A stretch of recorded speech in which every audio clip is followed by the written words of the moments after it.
What's up? What's up? What's up? It's Randy Byrd, and I'm super excited to be here for Tuesday Titans Live. And today I've got a big Titan in the house. You see his face right there. No secrets, but if you don't know this guy, let me introduce him to you. His name is Tim McCall from the McCall team. I met him in Napa and did business with him for years, but this guy is a beast. I'm really excited to have him. But let me give you a little background on Tim. 11 years in real estate. He's was previously number one agent at his last company, Bradley, before KW, right?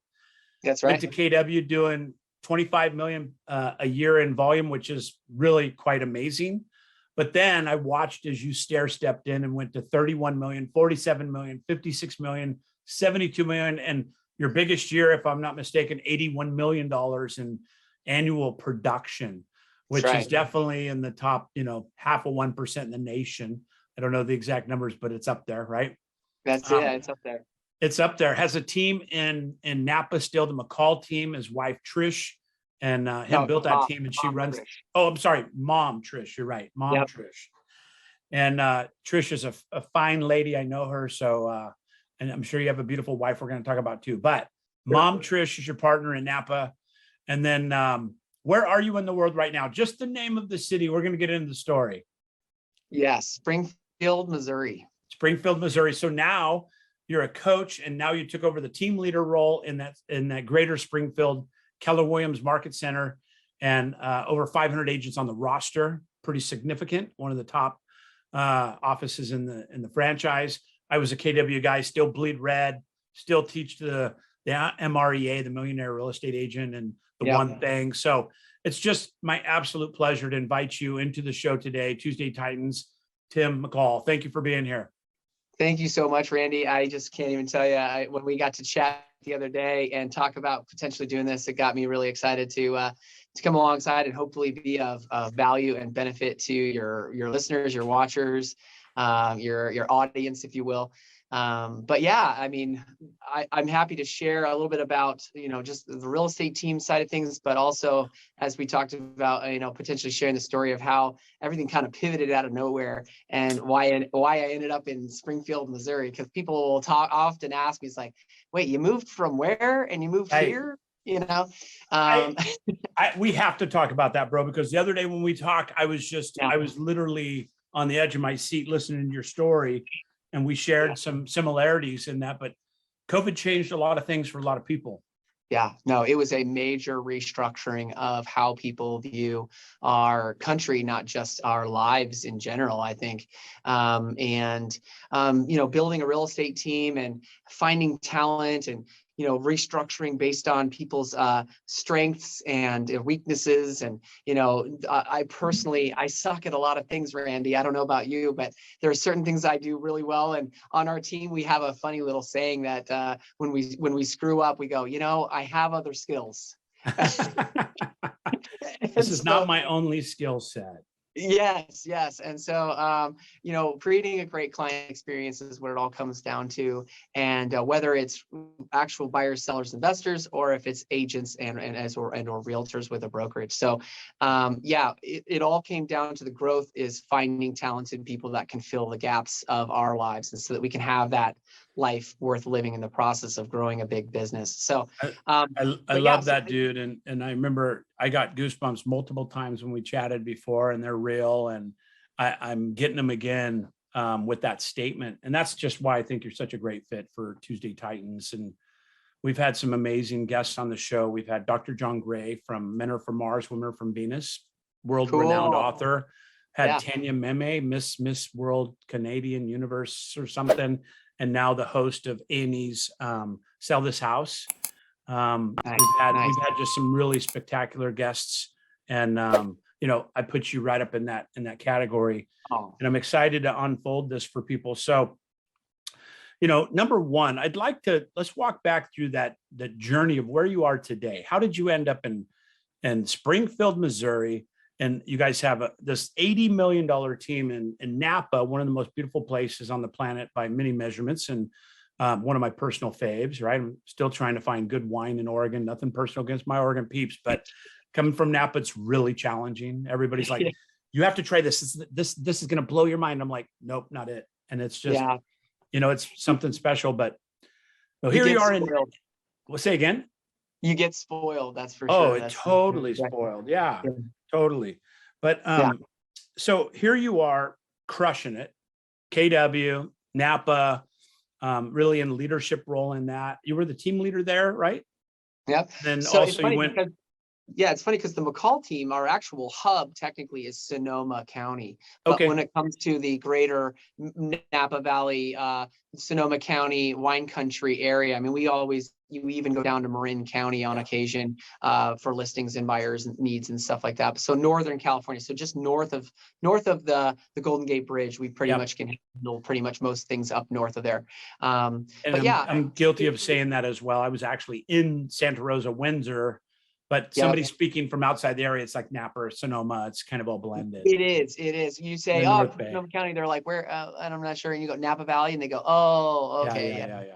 Yeah. Exactly. Well, yeah, to kind of answer your question and kind of maybe start down this path, Yeah. being the number one real estate team for Keller Williams in the North Bay, if you will, Yeah. kind of Yeah. for during that time period before the region of Keller Williams really started kind of asking me to start teach and show up here and would you talk here and things like that. And I was flying around all over Bellingham, Washington. I was going out to see Kristen Cole in Arizona. I was flying all over the place to really take, Chris Suarez's class on how to hire.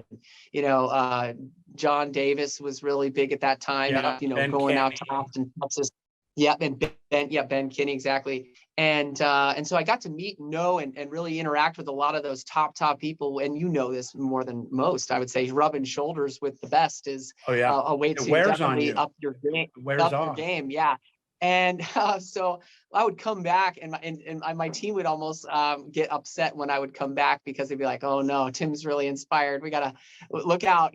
Tim's got some big vision stuff he wants to lay on us, and as a visionary more than a implementary, or I don't know, they call me the great implementer, but I would say that it's because they want to I want them to help me do it. I'm not an alone type person. I very rarely am able to accomplish anything close to when I'm actually alongside someone, when I'm doing something with someone.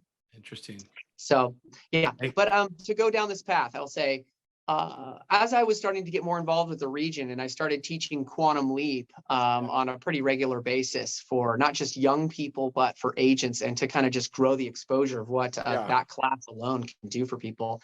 And in the process of that, I ran into some really good friends within the region, Rick Cunningham, who I'm sure you've known or heard of, and he is awesome. And he asked me to help launch the Napa Valley Keller Williams office more than it was. It was kind of a mega agent office, so similar, small little, 10 to 12 agent type office. And so I came on as the director of growth. And then the gal that they had kind of been trying as the team leader, she ended up stepping out of the role. And so I kind of left this vacancy, this vacuum, and I ended up buying a property in Napa. So I kind of moved my family to that, make that my primary residence.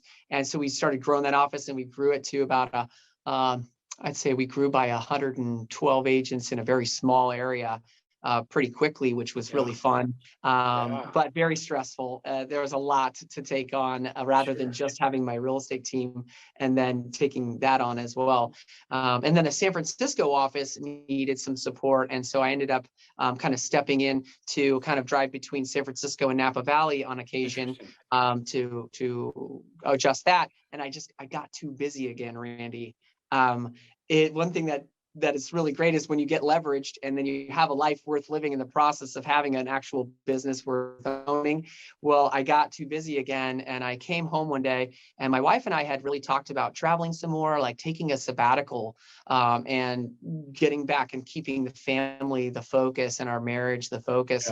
And we we had just had our third child, and I come home, it's only like a month-old baby. She's nursing our month-old baby. And she has her phone out and she goes, hey, babe, look at this property. We were just talking about investing outside of California. And she goes, look at this property. She shows it to me. It's this beautiful farm land, renovated beautifully, this little farmhouse, 1800s farmhouse, was built in 1880 something. I forget. Wow.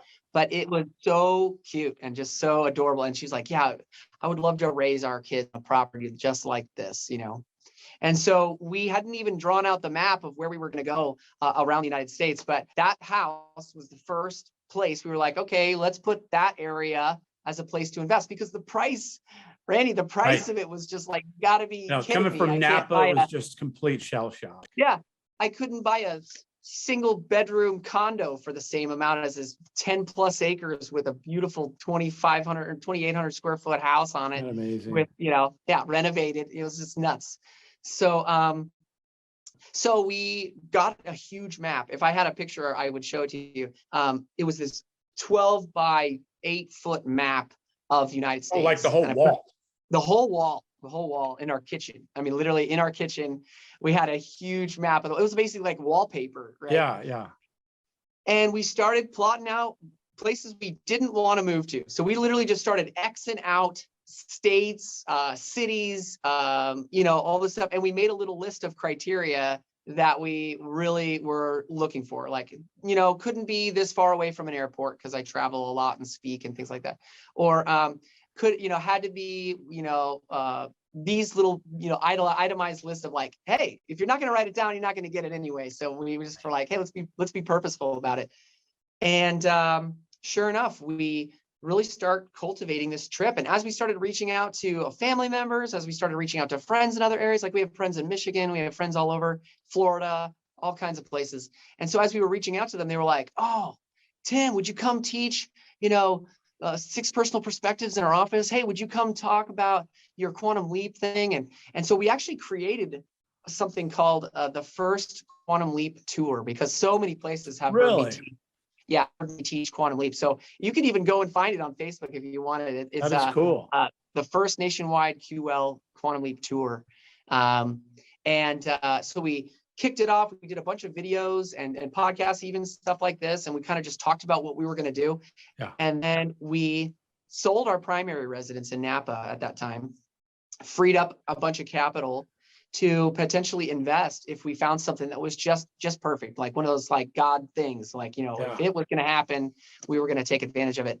And so we headed out on our journey early 2020. And COVID had not happened yet, my friend. And so I speak in Sacramento.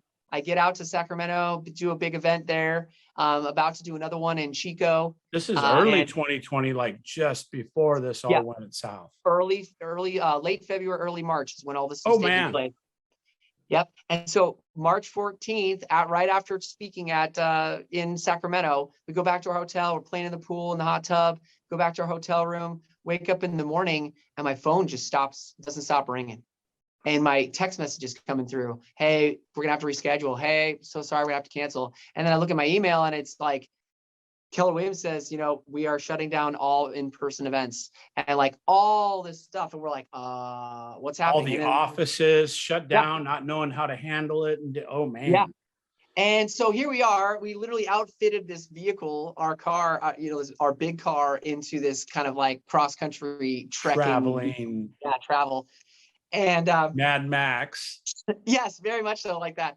And so we're like, okay, so the next 10 events of 30 speaking engagements over the next 4 months canceled.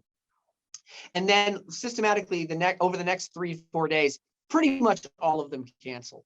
Everything. And so we're like, okay, well, then I guess we're not going to do a speaking tour, that's fine. We'll just go see the places we want to go see. Well, oh, nope. All of the, Crater Lake we were going to go see, can't go in. Like, we drove up to it and they wouldn't let us in, like no COVID. kidding. Yeah. We get up to a couple other places. Everything is literally shut down. We're listening to the news, just going like, oh my gosh, the world is like taking this into a degree I've never expected. Wow. So luckily we had an Airbnb, this beautiful Airbnb up in McCall, Idaho. No relation to McCall, Idaho.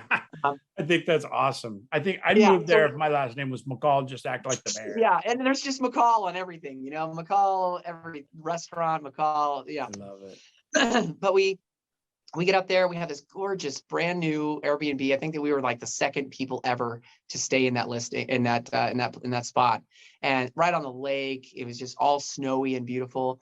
And then we wake up the next morning and there's an earthquake. There hadn't been an earthquake there for 50 years. You're in We McCall. wake up, the chandeliers are shaking. You're in McCall. There's an earthquake. Hasn't happened in 50 years. That's right. That's right. We were like, oh my gosh, the pandemic is shutting down the world. All of our speaking engagements are canceled. We can't go see half the places we want to go see. We can't even see the people we were going to visit. We sold our primary residence. We're not going back to Sonoma County, California, and or Napa Valley. We're not going back. But we just were like, what are we going to do? And then we get a call. All Airbnbs are shutting down. I'm sorry, we're going to have to kick you out. And we're like, and I'm just sitting there, okay, Lord. And you've got 3 kids with you. Yeah, 3 kids. So my wife, 3 kids. Old daughter at the time, 13-year-old daughter, 6-year-old son, and a 1-year-old. Wow. Yep. This is quite the journey on many levels. It is crazy. So my wife's looking at me like, oh my gosh. I mean, we need to really reassess our life at this point. And we were praying a lot about it. And all of a sudden, I get this kind of like strike of lightning, and I go, wait, babe, where was that property you showed me way back in December of 2019? Where was that place? And she goes, you mean like the one in Missouri? And I go, yeah, Missouri. Okay, where in Missouri was that place? And she goes, let me look. And so she's looking through and she finds this thing on this old Facebook page that she had been listening to or watching. And she goes, it was in Springfield, Missouri. And I go, all right, everybody, pack up. We're going to Springfield, Missouri. And so literally we didn't know anybody in Springfield. It wasn't like family there. No. I'm like, well, the place did it all. So I was like, heck, we've got to at least go there, and just that was the place that really kicked off this journey. Yeah. And remember, 15 days is slow to spread, right? So we're like, we'll just wait out the 15 days in Missouri. I remember that statement exactly.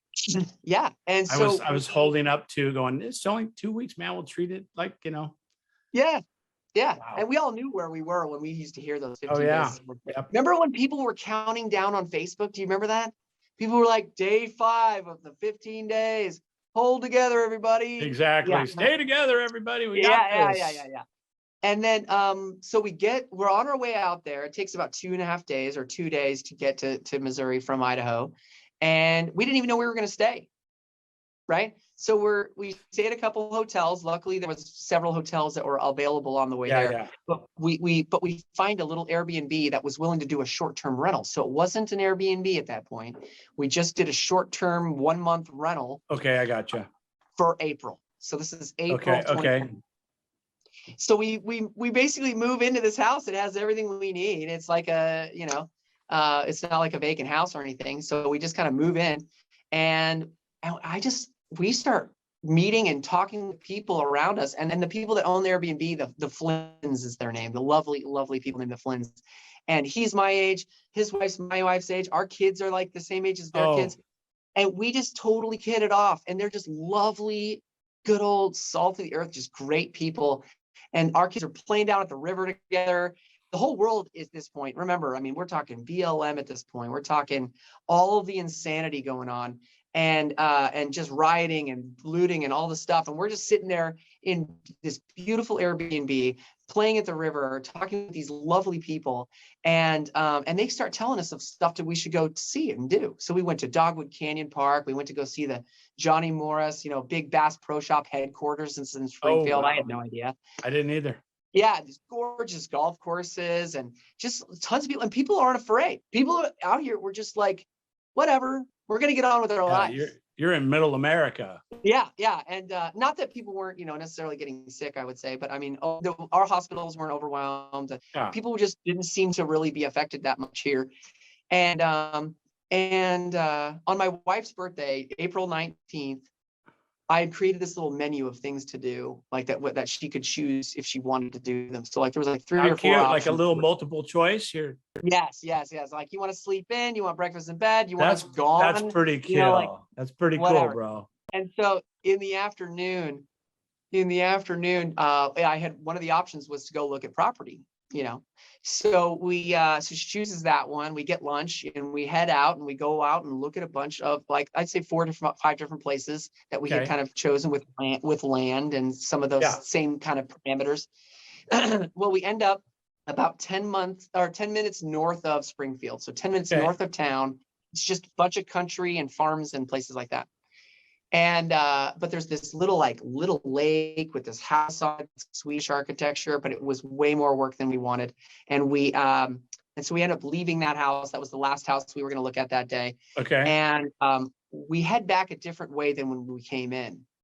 And I kid you not, quarter mile up the road, we're driving up the road, and I am driving along, and I look over and I go, babe, that is the house. Oh my God. That is the house that you showed me. And she goes, no. And I go, look, it has that thing. Like I pointed it out, and sure enough, she pulls it up and she goes, it is. And we look out on the land, and there's people out on the land, like they're looking at the property. And I'm like, this is 5 months. This is 5 months. Crazy. Yeah. And I'm like, huh. And then sure enough, we drive a little bit farther, and there's a sign, an actual listing sign that's on the property. And I'm like, this can't be back on the market. And I look it up. Sure enough, came back on the market that day. That day. Yeah. Wow. Okay. And so it had fallen out of contract twice during that 5-month period, during the middle of COVID and all that stuff happening. With all the uncertainty, I could totally understand why that would be.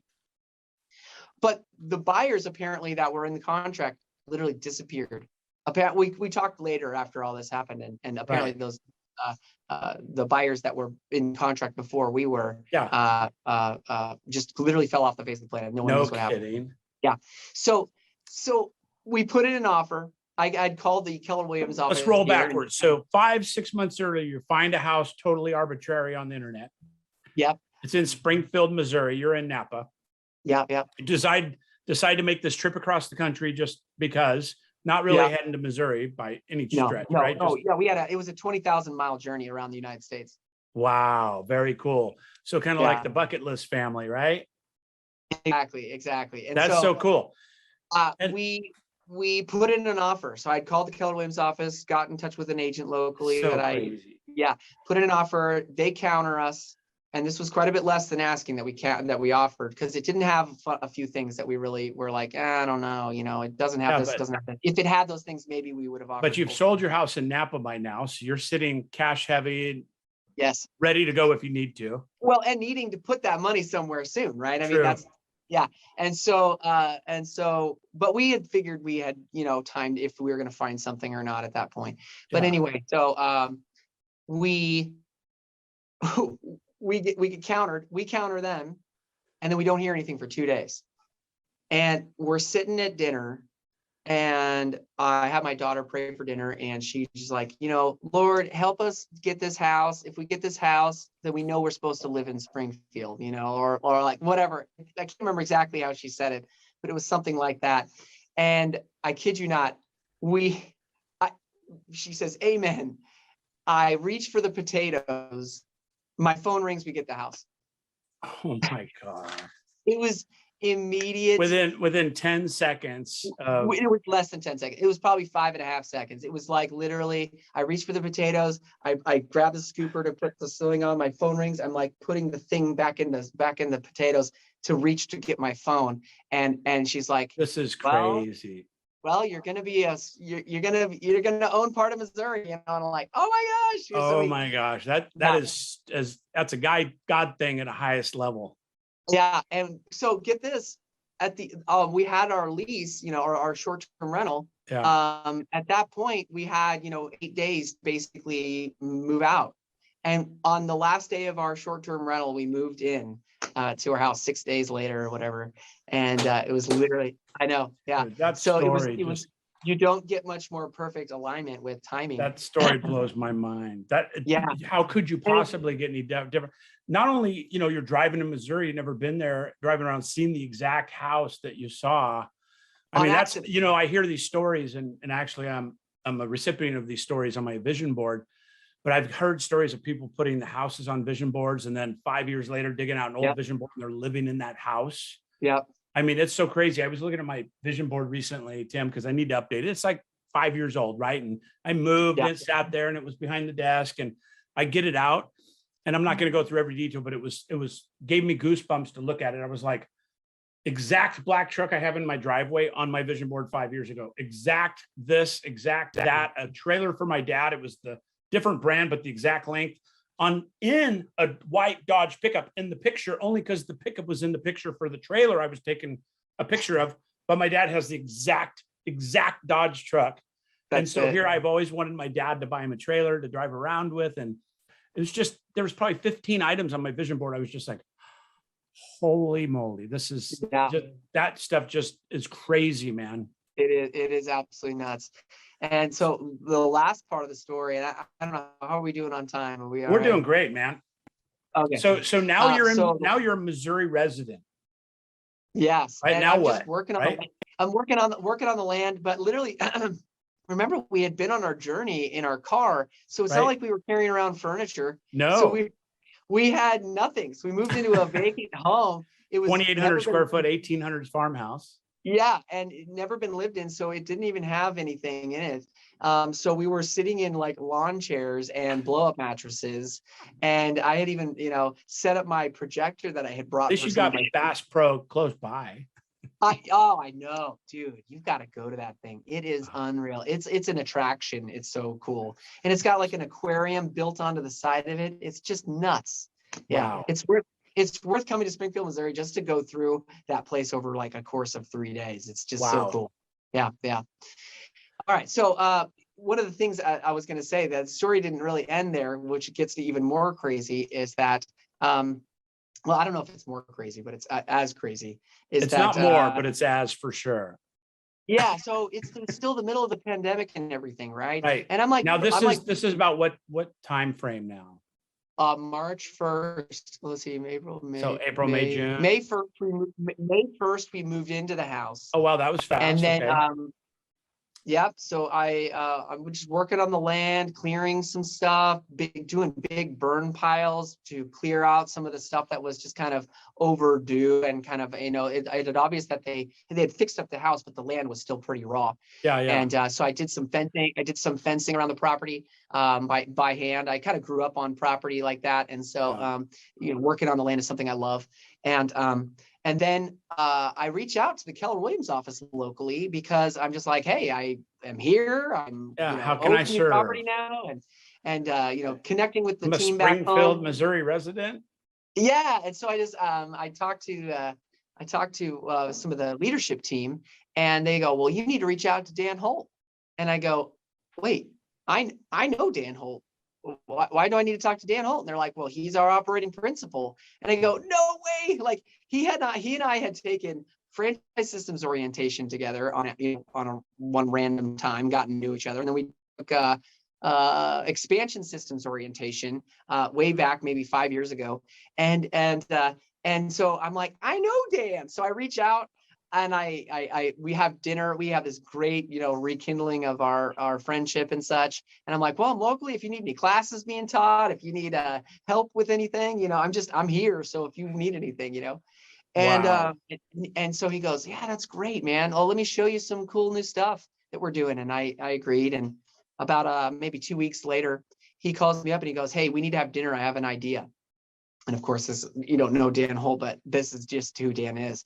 And so I go, yeah, sure, let's do it. So my wife and I have dinner, and he goes, well, I had to make some tough choices, but I ended up having to make a transition with our team leader, our CEO of our office.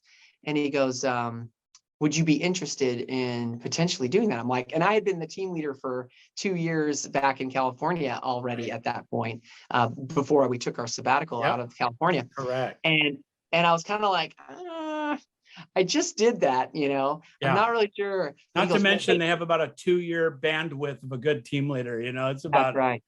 They run you raw, man. They push you hard, right? Well, anyway, so I tell him, I'm not sure. And he goes, well, let me introduce you to our ownership group.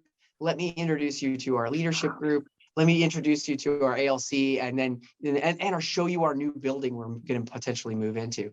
And so it was getting out of this, they kind of sold me on taking this on. And since then, so once I said yes, and I started like June 1st of 2020. And so this is like just months after we moved in, and we end up, since I've been here in a year and a half, we have recruited 256 agents. 256 in a year and a half. Yeah. You are a beast, man. You're a beast. Yeah. And that's not just me, obviously. That's well, of course. But I mean, but that's the leadership, rises and falls on you. Yeah. As a team leader. But that means you have a functional office and you guys are making things happen. But you come from success and prodigy, in my opinion, man. I remember you in many capacities in the same market together back then. And yeah, what a crazy story. So now running, one of the larger offices in the franchise system, 500 agents on the roster. You have a team back in California still with mom, right? Mm-hmm. Doing $70-80 million in production there. Yep. When do you take over your own state? What's next for you? Are you running for mayor of Missouri, or what's? Come on. I will tell you, I talked with my wife, and if she were sitting here, she'd tell you that I got very passionate about the political situation that's in our world today, and just kind of seeing I think everyone has seen a certain level of corruption and sadness in that world. That I don't want to delve into that, but there has been definitely a desire of mine to potentially look at doing something like that. I will say this was just last week. I'm actually preparing to do a big class up in Chicago. So I'll be up in Chicago, flying out Wednesday. I'll be there Thursday, Friday. Very cool. And in the process of doing my lesson, getting ready to teach in front of these high level people that within KW it's called Train the Trainer Advanced. I'm sure. Oh yeah, yep. And so one of the things that I'm going to cover, it was about, what is one thing that if you got to the end of your life and you had not accomplished it, how would that make you feel? And, or what's one thing that you're really passionate about that if you didn't do in your time here on earth, what would, and if you didn't do it, why, what would that be like? You remember that there's that book that talks about regret and like the 10 regrets of the dying or something like that. And that was very passionate for me, where I go, I have several inventions. We didn't get to talk about this before, but I have several inventions that one of them in particular I'm really passionate about, that I just think is so obvious and almost like a need in our world. Right. And I've never actually gone through the process of, I looked into patenting it. Yeah. I looked into getting, provisional patents and things like that. And I've been down that road. It's a world I don't understand. And I feel like, man, there needs to be realtors of that industry. Like, right. I'm actually somewhat passionate about like helping people take something that they're real passionate about and getting it through that weaseling it through that insanity.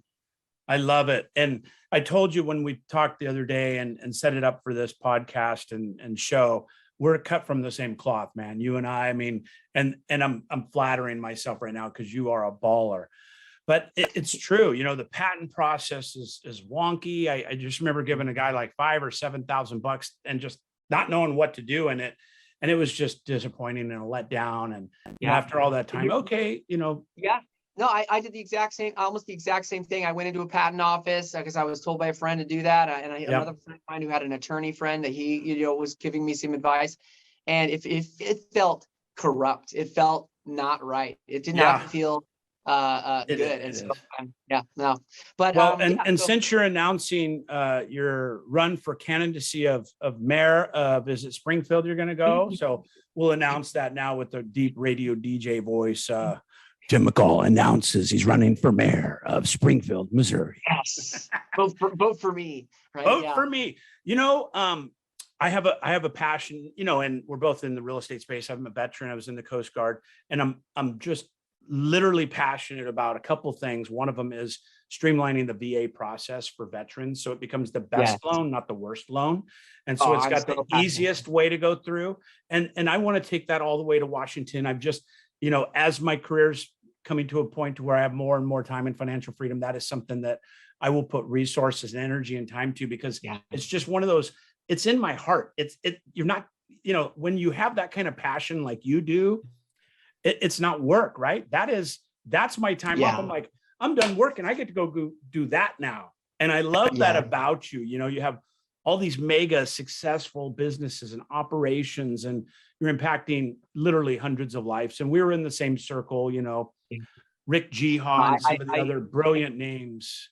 I resound that respect for you, Randy. And I think that you have now you've got this platform you're creating to spread this, wealth of knowledge through other people's experiences, and just, motivating others. Like there's that quote, it's impossible to motivate unmotivated people. And yet I think that sometimes what we consider to be unmotivated people are people that have never allowed themselves to really dream or they've been feeling the weight of the world, that dream or that vision has just been so compacted that it's hard to uncover and spring life back into that. And so I think you are doing a great job at through something like this. And that's one of my life passions is to help people get back into that purpose. What is it? Why are they getting up every morning? What is it that they want to achieve with their life?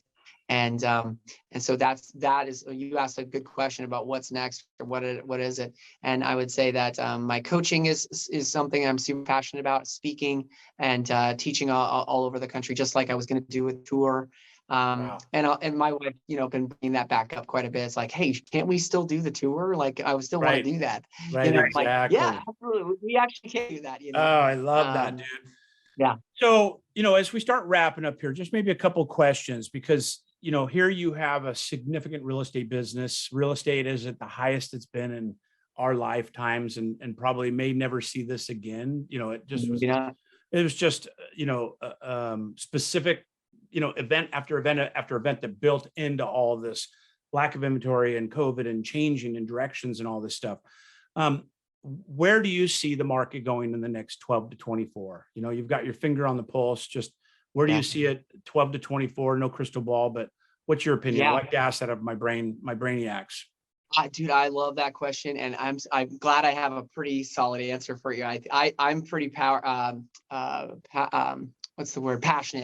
about studying the markets, reading different, hearing different minds on it. And where I see is a lot of areas like this, Springfield, are areas that people have flocked to in times of uncertainty, like we have seen. And major city centers have, for the large majority, made some major errors during this really testing of our integrity and our ethics as a community in these areas.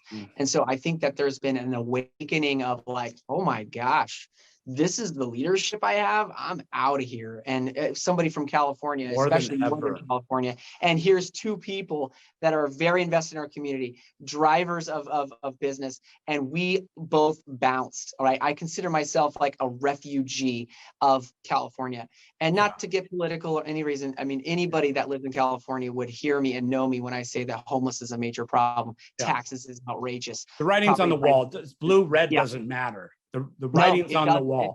When you have to pay 5 times for a U-Haul truck to leave California, but they'll pay you to bring it back to California.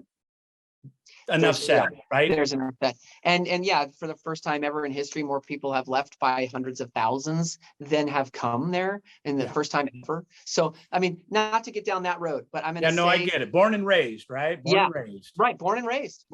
And so many people that were in the age range of, I would say, like right now, if people that are in California are between kind of like the 55 to 68 range, they went to California from places like this. Right. For the dream, for the lifestyle, the belief. That, yes. And it was the American dream.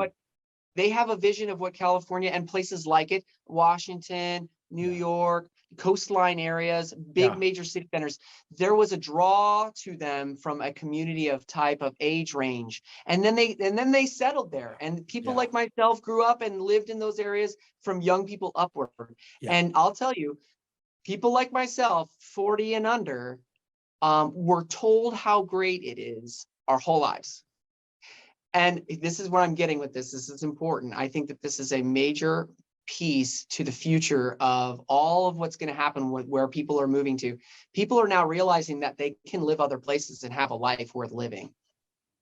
People are realizing, wait, I can own the boat I want. I can have a huge house and more square footage with land, and I can like raise my kids in a community where the schools actually teach like pro things I'm about. Right. And I can have a life worth living and not feel like I'm house poor my whole life. No way. And we're going to see increasing. They're seeing people like me and people that were doing it before me. Like there's one of my best friends, Danny and Sarah. They moved to Illinois and they did it 5 years before I did. And I watched them go out and have a great time and have the toys they wanted for their land and the boat trips and the vacation and just what is life, Tim, at that age? And more importantly, forget about us. Think about the kids. I mean, you got kids, 13 or under. What about their life? What about the impact of that 5 to 7 year period that they're going to remember living in a badass farmhouse in Springfield, Illinois? I mean, that is what's amazing to me. But you're right. There's a major awakening that the dependency, the mass exodus of people in the workspace, all that stuff is going to impact the market. Rates are at the top of the conversation, but really they're the bottom of the conversation because I totally agree. They'd have to move rates 18 times to get some. Well, obviously we'd have impact with a little bit of rates, but that's not what it is. That's not driving inventory and migration. Yeah, I remember when rates dropped below 5 and everyone was like, whoa, oh my gosh. Again. Yep. Oh my gosh. Yeah. And now if they're 3.5, we're like, dude, I'm not buying until this gets corrected. It's like we're so out of touch. There is a hurdle that's grown up, right? There's been a hurdle that's grown up that has created a, I don't want to call it an entitlement, but something like an entitlement where it's kind of like. I think that's accurate. Yeah. And so there will be that hurdle to overcome. But I would say that the more things get and feel uncertain in our country, the more people are going to continue to move. And it's like what we've been talking about here, like the average sales price when I moved out here, in 2020, right after 2019, was $160,000. That was the average sales price. No kidding. I didn't even know that was something that was possible. Like, wow. I think the last mobile home that I sold in Northern California was 400, 280,000. Okay. And so that was, it was an okay mobile home, but I'm going to say like, come on, that's just silly. Yeah. And so now get this, now our average sales price as an office of Keller Williams here in Springfield is $248,000. Yeah. See, that's the argument. The people that have been there, they're like, okay, the other people are moving here, which is great for them, but it's also impacting us, right? Texas, you could buy a mansion for $189,000 just a few years ago. I have a coaching client, KW actually, and she was showing me some of her listings. I'm like, whoop, 3,200 square foot brick house for $209,000. And now they're doubled, right? Doubled in the last couple of years. That's right. So it's the local communities that have had the average, household income of 50,000 or so that could have bought, and normally, 160,000 was, an okay thing to be able to take on. Right. Now that prices have really gotten to that 250,000, and which is still nothing. Okay, in compared to what we are used to. My average sales price in Napa Valley was like 940,000. Okay, so it was like, and Sonoma County is 900,000 average sales price. Yeah. When I left 5 years ago, it was creeping up into the 480s. Then it went to 650 average sales price, and then the fires happened and all this other stuff. Now it's easily in the mid 8s to 9, right? Yeah, mid eights to 9. So and that's our team is 900,000 average. I think the average market is 850, somewhere in there. Crazy. But when it comes to these prices, the locals are outbid. The locals can't make it, and unless it's an in-house or under the wire deal, or somebody who knows somebody who's whatever. But I'm going to say in order to get top dollar, you get on the market and you're getting 15 offers within 2 to 3 days on the market. So your market's the same as everything else we're seeing, across all the coaching clients and stuff. Yeah. So amazing. Well, Tim, it's really been amazing. Just a couple of questions, kind of, I always like to ask them about motivation and headspace and stuff. What 1, 2, 3 books you're reading right now? Yeah. Great question. We just Anything stand out? Yeah, we just finished reading the MREI. I have a book club that meets once a month on Tuesday mornings, and we just finished MREI. Millionaire Real Estate Investor. Yeah. Yeah. And awesome. that the main quote that I love to take away from that one is, anyone can do this. Not everyone will. And then it says ... will you? Right. Exactly. Right. And there's a class that I teach. You might remember it. It's called the Freedom Plan. Yeah, and it's just building on those investments, and it's staying consistent, right. And even maybe the Burr method, right? If you follow bigger pockets and things like that. Buy, you renovate, you rent it out, and repeat. So there's all these other things. But I'm going to say what we are starting right now is shift. And all right. Yeah. Like old school, going back to shift and. Going back to shift. No kidding. There's so many principles in that apply to any market, whether it's fundamental. And shift was designed in 7 and 8 when we went through that market. So really we're seeing a shift again. So that's right. And then the that's last good. one I would say, this is my favorite book right now, and that is Multipliers. Oh, I haven't heard of that one. Oh, Multipliers. Man. Really? You're digging it? You have got, I can't tell you, Randy, you are going to love that. Okay, awesome. Yeah, it basically, just to kick it off a little bit, I would just say that there's diminishers in your life, and then there are multipliers in your life. Oh, yeah, you're right up my alley with that one. Sometimes there's the most brilliant people in your world, the most really just genuinely talented, brilliant people in your world. They can be the diminisher of the people around them. And so really the real geniuses that are actually that intelligent and that capable and so forth, if they can actually be the ones to draw out the genius in the people around them and the talent around them. Wow. That I'm telling you, Randy, I can't wait. We're gonna do another one of these. I love it. I love it. I'll get it right away. I love getting great book advice. I mean, I did 75 Hard with Andy Frisella, and it's 10 pages a day of a book, but I just started devouring books. I was literally going through 3 books a week. And I was like, I'm not a reader. I started reading maybe only about 7 years ago when I was teaching with Keller Williams and kind of, really focused on the growth and mindset. I started engaging in that, but now I'm just a voracious reader. I just love it, and I'm reading Extreme Ownership right now, the Jacko Navy SEAL. And I thought it was a newer book, but it's actually about 5 years old or so, but I can't put it down. It's just, I was like 45 pages into it. And I called my team and I'm like, we're changing everything.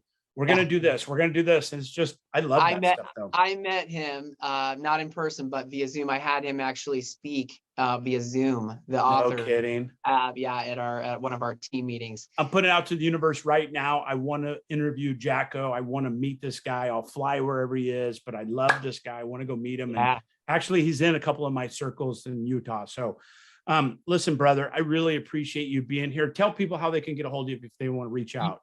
Yeah, my name is Tim McCall, and I am my cell phone number is still my California phone number. It's a 707 area code 481-4054. That's my direct cell, and my email is tim.mccall@kw.com. I love it, brother. You're a good man. I know we're competitors in the environment, if you will, but we've always been great friends, and I don't think there are competitors when you're focused on brilliant people and mindsets and all ships rise with the rising tide, right? It's an abundance thing. There's more than enough to go around, my friend. Absolutely. I love you, brother. Thank you for being on the show today. You're the best. And I really, really enjoyed your story. Thank you. The best to you and your family, the Robinsons out there in Springfield, Missouri, making life happen. The Robinsons. I like that. Yeah. I'm just kidding, but you see where I was going with that. I know. I love that movie. All right. I love it, brother. I appreciate you, man. High five. Bam. High five. Appreciate Thanks, you. brother. Appreciate you. Thanks for your time.